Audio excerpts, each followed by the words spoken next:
Alam semesta ini secara inheren dioperasikan berdasarkan dua mekanisme mendasar, keterbatasan dan pergerakan. Apa yang dimaksud dengan terbatas? Ini adalah ruang yang terbatas, sumber daya yang terbatas. Hal ini melahirkan persaingan, keegoisan dan kompetisi. Apa itu gerakan? Itu adalah perkembangan, kehancuran dan kelahiran kembali.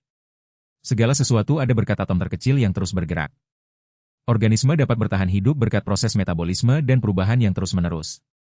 Ada pembangunan, ada eliminasi. Bumi berputar mengelilingi dirinya sendiri sehingga menimbulkan siang dan malam. Singkatnya, alam semesta ini beroperasi seperti halnya manusia, selalu bergerak, selalu berubah. Dari dua mekanisme dasar di atas, maka akan terbentuk dan berdampak besar bagi umat manusia. Ketika jumlah makhluk sedikit, ruang hidup luas, sumber daya melimpah, dan tidak ada perebutan sumber daya, itulah masa damai. Namun, seiring bertambahnya jumlah organisme dan menyusutnya ruang hidup, populasi pasti akan saling bertabrakan dan menciptakan persaingan. Persaingan melahirkan konflik. Jika konflik cukup besar maka akan timbul perang. Kedamaian ada karena adanya perang untuk memusnahkan dan mengurangi kepadatan makhluk hidup.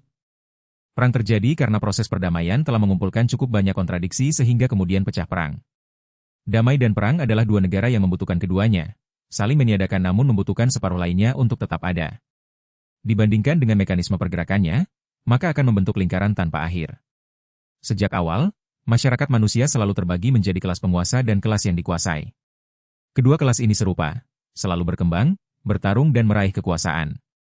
Pada masa feodal, kelas penguasa adalah raja, bangsawan, dan rakyat jelata.